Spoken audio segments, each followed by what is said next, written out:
Baik, bismillahirrahmanirrahim. Assalamualaikum warahmatullahi wabarakatuh.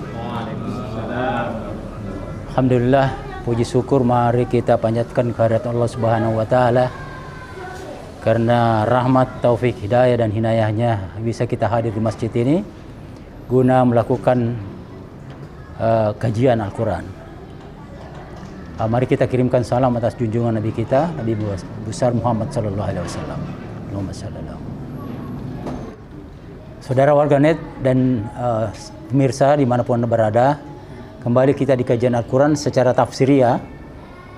Adapun surah yang kita bahas adalah surah Maryam di ayat 16 sampai dengan 21.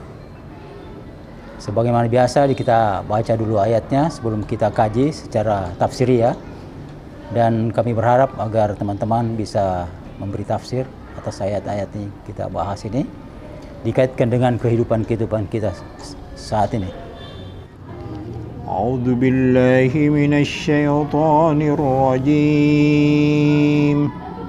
A'udzu billahi minasyaitonir rajim.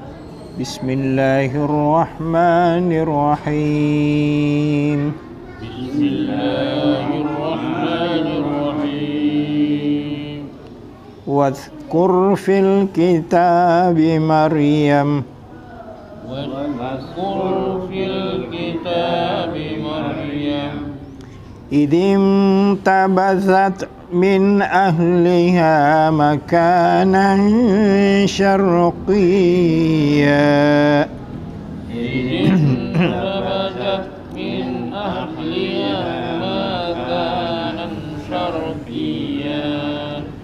فاتخذت من دونهم حجابا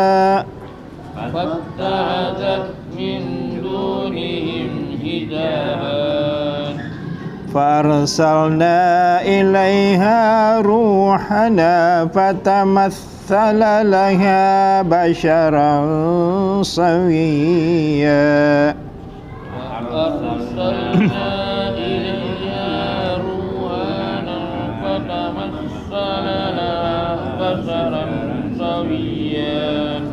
قالت إني أعوذ بالرحمن منك إن كنت تقيا قالت إني أعوذ بالرحمن منك إن كنت تقيا قال إنما أنا رسول ربك قال إنما أنا رسول ربك لأهب لك غلاما زكيا لأهب لك غلاما زكيا قالت أنى يكون لي غلام ولم يمسسني قالت أنى يكون لي غلام ولم يمسسني بشر ولم أك بغيا بشر ولم أكن بغيا قال كذلك قال ربك هو علي حيٍّ قال كذلك قال ربك وعلي حيا ولنجعله آية للناس ورحمة منا ولنجعله آية للناس ورحمة منا وكان أمرا مقضيا وكان أمرا مقضيا صدق الله العظيم. Assalamualaikum warahmatullahi wabarakatuh. Alhamdulillah alladzi 'allama bil qalam 'allamal insana ma lam ya'lam. Allahumma shalli ala Muhammad wa ala ali Muhammad. Di sini banyak sekali hikmah yang kita bisa petik, bahwa kejadian sesuatu itu selalu ada sebabnya, ada penyebabnya. Ada penyebab lahir yang bisa kita lihat, bisa kita analisa. Ada penyebab gaib yang tidak sampai pikiran kita ke situ. Sebab otak kita memang tidak diciptakan untuk mengetahui segala sesuatu. Otak kita memang diciptakan dengan segala keterbatasan, di samping ada kelebihan-kelebihannya. Nah, inilah sesuatu yang memang betul berat ini ujian ini bagi kaum jadi saat itu ya. Karena di saat itu mereka kan sudah mulai menggunakan rahasia, maju pengobatan saat itu di zaman itu, pengobatan oleh orang-orang Yahudi itu. Dan ini ada orang yang mengandung tanpa bapak. Nah, ini ujian keimanan ini. Jadi sebahagian dari mereka itu tidak percaya dengan itu, menganggap itu sesuatu yang tercela. Tapi orang yang beriman percaya. Nah, itu atas kehendak Allah. Terbukti sendiri Zakaria yang sudah tua, istrinya mandul, sudah tua juga bisa melahirkan. Itu sudah tanda-tanda sebelumnya bahwa Allah menghendaki lebih dari itu, lahir tanpa bapak. Nenek moyang kita kan lahir tanpa bapak, tanpa ibu ya, Nabi Adam alaihissalam. Nah, ini Maryam ini sebelum hadirnya Nabi terakhir, ada mukjizat yang Allah berikan kepada manusia untuk menjadi ujian akan keimanan kita. Termasuk kita ini yang membaca kisah ini. Kalau Allah menghendaki kan bisa kun fayakun ya. Kalau jadilah maka jadilah ya. Tapi antara kun dan yakun ada fah. Itulah proses. Tapi prosesnya tidak tergantung pada waktu. Kalau sang pemilik waktu menghendaki bisa terjadi. Nah, kita manusia ini hidup ini ada hukum alam. Jadi kita mengikuti hukum alam. Tapi kalau Allah menghendaki satu bisa terjadi. Dan itu terjadi bagi para nabi yang disebut dengan mukjizat. Kalau sekarang ini kan bukan lagi mukjizat, istilahnya orang karama ya. Karama, kalau ada orang-orang alim itu biasa ada hal-hal yang ajaib ya, itu karama ya. Tapi bukan mukjizat. Mukjizat itu hanya milik para nabi. Dan ada warisan Rasulullah, yaitu Quran. Quran ini adalah mukjizat warisan Rasulullah. Sangat banyak yang menakjubkan di sini, di Quran ini. Nah, dalam kisah ini yang datang itu disebut ruh kami. Ruh ini dimaknai salah satu maknanya adalah Jibril ya, dimaknai dengan Jibril. Tapi ruh ini bisa juga bermakna angin.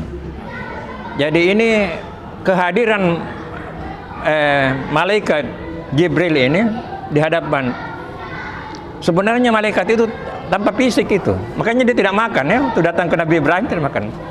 Barangkali kalau kita sentuh saat itu tidak nyangkut itu, dia hanya dilihat oleh Maryam, ya, mata saja lihat, tidak ada. Ya, laki-laki yang dalam bentuk sempurna sebagai manusia, makanya dia berlindung kepada yang Rahman. Ingat, dia berlindung kepada yang Rahman, Maha Pengasih. Dengan laki-laki itu, rupanya dia utusan menyampaikan kabar tentang itu. Itu pun dia masih heran, Maryam. Nah, inilah keluar biasaan kejadian yang kita sebagai orang Islam meyakini akan kejadian itu, bahwa memang Maryam adalah wanita suci yang dipilih oleh Allah. Dan salah satu pembuktiannya, satu-satunya surah dalam Al-Quran bernama surah Maryam ya. Nah, kalau kita berbicara kepada manusia, sebenarnya kita juga ini bolong-bolong sebenarnya. Kita ini sebenarnya tidak ada sebenarnya. Karena apa? Kalau kita berbicara kuantum, dulu partikel paling terkecil bagi benda-benda itu adalah molekul. Penelitian selanjutnya diketahui bahwa atom yang lebih kecil lagi.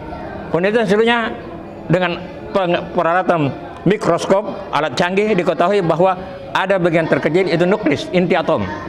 Ada lagi dalamnya namanya quark, itu partikel terkecil. Kemudian alat makin canggih, dilihat lagi, sudah tidak ada, tidak nampak lagi, tapi ada getaran, vibrasi. Jadi asalnya semua yang materi ini adalah vibrasi. Jadi kita ini sebenarnya bolong-bolong. Jadi hakikat manusia juga kita ini bolong-bolong ini, ya. Karena asal vibrasi. Jadi segala benda itu asalnya dari vibrasi, getaran. Tapi berbentuk seperti ini sesuai dengan sistem yang ada vibrasi. Makanya dia susah. Sekali ketika sangkakala berbunyi, maka getaran maha dahsyat masuk semua benda-benda berwujud itu akan hancur. Nah, jadi asal daripada segala materi adalah vibrasi. Tinggal kepadatannya yang berbeda-beda. Kalau besi tinggal kepadatannya berbeda dengan kapas apa. Tapi semuanya vibrasi, getaran. Nah ini memang itulah keterbatasan kita manusia. Karena hakikat manusia sendiri kita tidak tahu. Apalagi peristiwa-peristiwa begini. Yang jelas ini firman dan la raiba fihi, tidak ada keraguan di dalamnya, kita yakini itu. Ya. Dan memang sangat berat saat itu ya, saya bayangkan itu umatnya saat itu masih kitab masih Zakaria, jadi masih kelanjutan daripada Taurat. Dan ini sebenarnya diutus khusus Bani Israel, belum seluruh umat, khusus Bani Israel. Isa itu diutus untuk Bani Israel. Ya. Mari kita kembangkan, kita kaji bersama-sama. Cukup sekian dari saya. Assalamualaikum warahmatullahi wabarakatuh. Bismillahirrahmanirrahim. Kita awali dengan waskur fil kitabi Maryam. Di atas huruf Maryam itu ada mim, huruf mim. Itu harus berhenti kalau tata tertib membaca Al-Quran. Harus berhenti. Ternyata artinya di sini Allah yang menceritakan kepada Muhammad, mengatakan kepada Muhammad bahwa ceritakanlah kisah Maryam di dalam kitab suci Al-Quran. Jadi diperintahkan Muhammad oleh Allah Subhanahu wa taala untuk menceritakan kepada umatnya barangkali ya, bahwa kisah Maryam itu sangat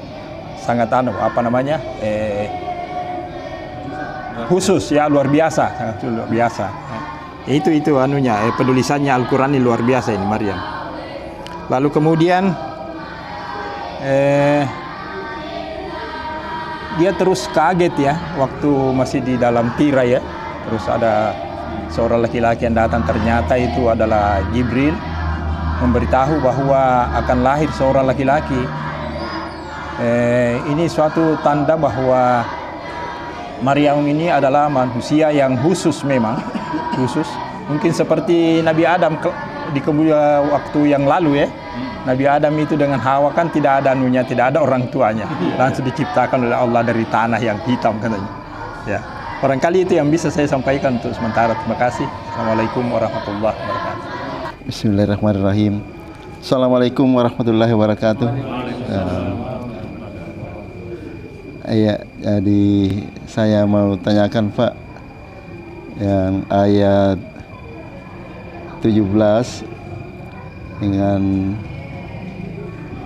18 yang artinya itu, lalu dia memasang tabir yang melindunginya dari mereka, lalu kami mengutus ruh kami Jibril kepadanya, maka dia menampakkan diri di hadapannya dalam bentuk manusia yang sempurna.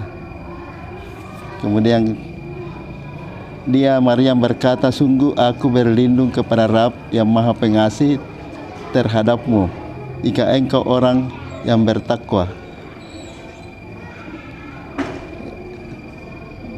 Terus ada lagi yang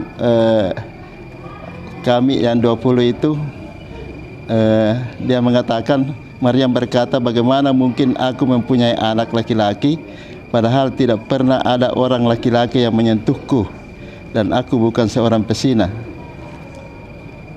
Jadi kalau yang ayat 20 itu Pak, pada saat itu karena dia mengatakan Maryam, saya bukan pesina, berarti banyak pada saat itu banyak orang yang pesina. Sudah ada orang yang pesina waktu itu. Sudah ada. Karena dia mengatakan begitu aja, berarti sudah ada orang pesina. Iya. Kalau tabir ini yang apa itu maksudnya, melindungi dari mereka? Ya, bismillahirrahmanirrahim. Assalamualaikum warahmatullahi wabarakatuh. Alhamdulillahi rabbil alamin. Wassalatu wassalamu ala asyrafil anbiya'i wal mursalin wa ala alihi wa ashabihi ajmain, amma ba'd.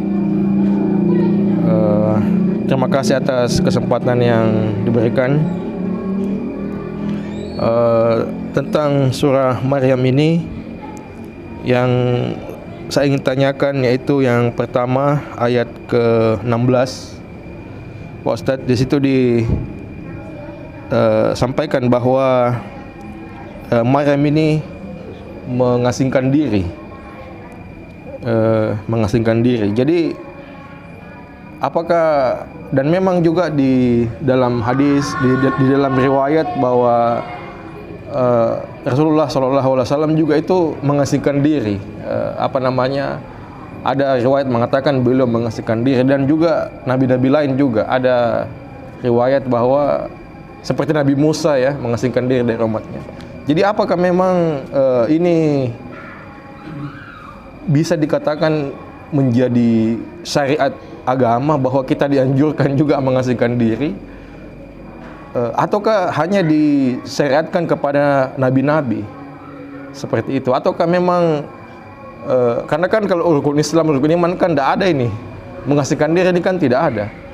Jadi apakah, dan ini tapi di dalam kisah-kisah begini dicontohkan bahwa orang-orang suci itu mengasingkan diri, bahkan pun dalam tasawuf itu ya memang ada seperti itu ya, ada memang anjuran-anjuran seperti itu, meskipun dibantah oleh tasawuf yang lain bahwasanya yang lebih utama itu kamu berada di tengah-tengah keramaian dan kamu tetap berzikir. Ya, jadi betul memang mengasingkan diri itu ini cuma ada juga yang membantah. Tetapi kalau seperti ini kan memang artinya dicontohkan oleh orang-orang dulu, bahkan Rasulullah SAW sendiri ke Gua Hira ya, mengasingkan diri. Jadi apakah memang bisa dikatakan ini disunnahkan atau seperti apa, Ustaz? Kemudian yang kedua mengenai ini ayat 20. Di situ dikatakan ada kata menyentuh di situ. Mungkin di sini yamsasni, walahum yamsasni. Saya tidak terlalu mengerti bahasa Arabnya. Yang jelas di sini kan menyentuh ini Allah Subhanahu wa taala memperhalus barangkali ya, bahwasanya ini bukan menyentuh begini ya. Karena tidak mungkin hanya sekedar menyentuh begini kemudian langsung bisa hamil kan. Jadi ini menyentuh ini kiasan. Menyentuh ini artinya berhubungan badan begitu ya. Nah, cuma ini masalahnya di ayat lain ini ini ditafsirkan dua, Ustaz. Dan ini menjadi perbedaan fundamental. Saya lupa di dalam surah apa dan ayat berapa, bahwasanya di situ aula mastumun nisa, di situ ada. Ini ayat sebenarnya masyhur sekali, terkenal sekali, bahwasanya ketika kau menyentuh perempuan, disinilah muncul perbedaan. Ada yang mengatakan, ada pendapat yang mengatakan bahwa wudu itu batal ketika bersentuhan tangan dengan perempuan, atau bersentuhan dengan perempuan. Tapi ada juga yang mengatakan bahwa seperti ini, tafsiran itu menyentuh seperti ini, bahwasanya menyentuh itu berhubungan badan. Jadi inilah yang saya mau tanyakan. Artinya kan Al-Quran ini tidak ada lagi keraguan di dalamnya. Tapi kenapa justru banyak ayat-ayat ya, bukan hanya satu barangkali, yang banyak penafsiran begitu, sehingga mungkin ada kita ini berbeda. Oh, saya ragu ini, apakah wudhu saya batal, apakah menyentuh ini membatalkan atau tidak. Jadi kalau saya begini, apakah tidak bisa disatukan itu? Karena sampai sekarang yang saya pahami itu memang dua kubu. Yang mengatakan menyentuh juga punya dalil yang kuat, yang mengatakan menyentuh itu membatalkan wudhu punya dalil yang kuat, yang mengatakan juga menyentuh itu tidak membatalkan wudhu, yang membatalkan wudhu itu hanya berhubungan badan, juga punya dalil yang kuat. Jadi apakah tidak bisa disatukan itu? Iya, dan memang mungkin barangkali kita tidak usah dulu jauh-jauh lebaran 2 hari 3 hari. Ini saja ayat ini kita tidak bisa bersatu ya. Masalah menyentuh ini kita tidak bisa bersatu. Jadi apa hikmah kira-kira di situ, atau mungkin ada kita pendapat lain?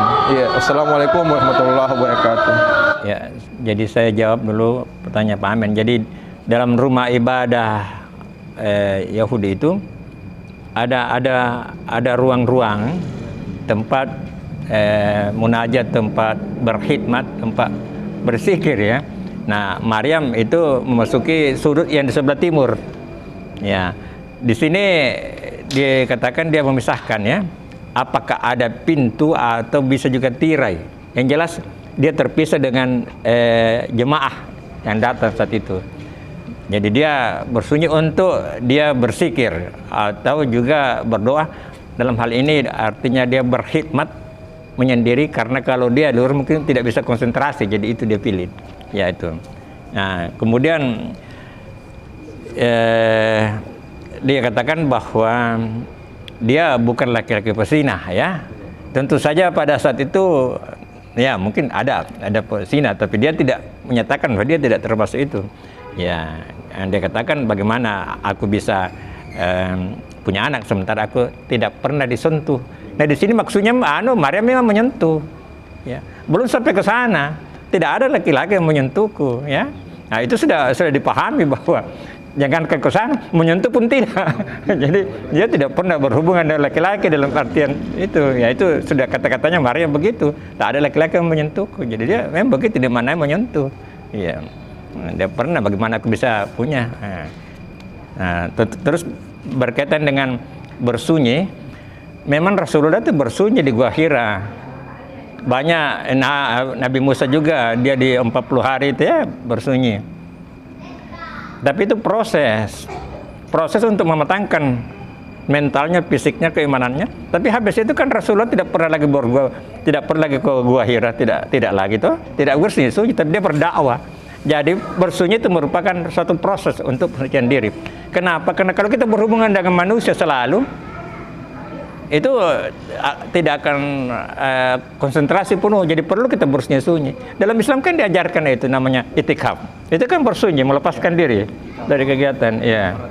Ya, itu kan sampai sekarang dilakukan. Jadi memang boleh. Sekarang ini, zaman ini kita sangat sibuk dengan manusia lain, termasuk HP apa itu selalu kita berhubungan. Sekali-sekali stop HP dulu, kita berhubungan. Bersunyi-sunyi. Karena dalam bersunyi itulah inspirasi akan timbul. Jadi inspirasi kita tidak menerima wahyu, tapi inspirasi itu akan muncul. Nah, itulah yang dilakukan oleh Rasulullah. Ya, tapi setelah itu dia tidak lagi ke gua, kan tidak lagi. Itu satu proses. Musa juga begitu. Ya, dia berkhidmat 40 hari, tapi habis itu kan dia berdakwah. Ya, kan di situ dianjurkan dalam surat Al-Mudaththir, kum fa'anjir, bangkit dan sampaikan. Nah, itulah yang kita juga begitu ya. Perlu juga kita bersunyi-sunyi dalam artian untuk kita bisa konsentrasi. Kita bangun tahajud tengah malam kan itu bersunyi. Di saat orang sudah pada tidur semua, kita bangun tengah malam. Jadi tetap dilakukan ya, tetap dilakukan itu. Tetapi ya ada juga berhalwat. Guru kami dulu itu kan dia berhalwat di bilik-bilik ya. Dia bangun gubuk di situ, dia berhalwat itu. Tapi kan dia tidak terus di sana. Setelah mendapat pengalaman-pengalaman spiritual, kembali dalam kegiatan untuk berselesai. Ya. Terus terang saja, kalau kita mendalami itu, zikir memang nikmat. Ada temannya Pak Ismail juga. Saking nikmatnya zikir itu, pekerjaannya tidak beres-beres lagi, karena nikmat sekali dirasa berzikir. Tapi kemudian dia sadari bahwa itu tidak harus selalu begitu, karena kita manusia itu perlu berhubungan dengan manusia lain. Ya. Tetapi makanya ada di situ dalam ayat dikatakan, waskurunlah qiyaman wa qu'udan wa ala junubihim. Ya, di situ kan ada 3 itu. Qiyaman berdiri, aktivitas. Wa qu'udan istirahat. Junubihim juga istirahat juga. Tapi kan orang kerja itu ada yang berdiri, ada yang duduk. Sekarang kerja duduk komputer ya. Ada yang berbaring memang istirahat. Jadi dalam posisi itu, dan itu namanya Adam itu. Alif itu Adam. D itu D. Mim Adam. Jadi cucu Adam itu memiliki aktivitas 3 itu. Berdiri, duduk, dan berbaring. Itulah anak cucu Adam. Maka nama bukan sembarang nama itu. Alif, Dal, dan Mim. Itulah aktivitas anak cucu Adam. Ya. Jadi kita ingat Allah itu dalam berbagai aktivitas, bekerja, istirahat, zikrullah. Nah, itu. Ya. Karena kalau kita zikrullah memang nikmat itu. Ada pun kasab itu yang di alam itu nikmat sekali itu. Tapi kan untuk diri sendiri. nikmat. Bagaimana kalau kita berbagi dengan orang lain, supaya bukan diri sendiri saja, tapi orang lain juga turut bersama kita, berbagi. Kalau selalu bersunyi-sunyi saja terus-terus, itu untuk diri kita saja. Oke, dan itu tugas kita sebagai khalifatul fil ard. Bagaimana kita memakmurkan bumi? Itu khalifatul fil ard. Ya, sedikit saya tambahkan bahwa surah Maryam ini menceritakan tentang kekuasaan Allah dalam kaitan dengan kelahiran manusia. Ya, semua kita tahu bahwa Adam itu diciptakan dari tanah. Kemudian setelah itu yang diceritakan di sini, Maryam melahirkan Nabi Isa yang tidak punya bapak ya. Bahkan dikatakan itu tadi, saya tidak pernah disentuh oleh laki-laki begitu. Ya. Walaupun ini sentuh dalam arti kata hiasan ya. Ya, melebihi dari kata menyentuh secara fisik. Nah, kemudian Nabi Zakaria, istrinya sudah mandul dan Nabi Zakaria juga sudah tua, ternyata bisa melahirkan Yahya atas izin Allah, dan semua itu mudah bagi Allah. Nah, itulah contoh-contoh kekuasaan Allah. Kemudian di surah Yasin itu jelas Allah mengatakan, apakah manusia tidak memperhatikan bahwa dia itu diciptakan dari setetes mani. Jadi di luar dari pengetahuan manusia, Allah menerangkan di sini di surat Maryam bahwa segala sesuatu yang Allah kehendaki itu sangat mudah dan terjadi. Itulah sebabnya Allah selalu mengatakan suruh kita berpikir. Ya, dalam hal kehidupan dunia ini kita suruh berpikir dan suruh mengambil pelajaran dari itu. Nah, ini kan pelajaran besar ini surat Maryam. Terutama kaitannya dengan keyakinan ya. Tauhid pada Allah Subhanahu wa taala. Bahwa ada sesuatu di luar dari jangkauan pikiran manusia bisa terjadi kalau Allah menghendaki. Jadi perbedaan pendapat adalah satu keniscayaan. Ya. Dari satu ayat atau dari satu hadis memang bisa berbeda, termasuk tadi menyentuh itu ada yang memaknainya lebih dari itu sekedar sentuh, ada yang sentuh. Jadi begini, kalau memang tidak harus dipadukan, tidak harus sama pendapat.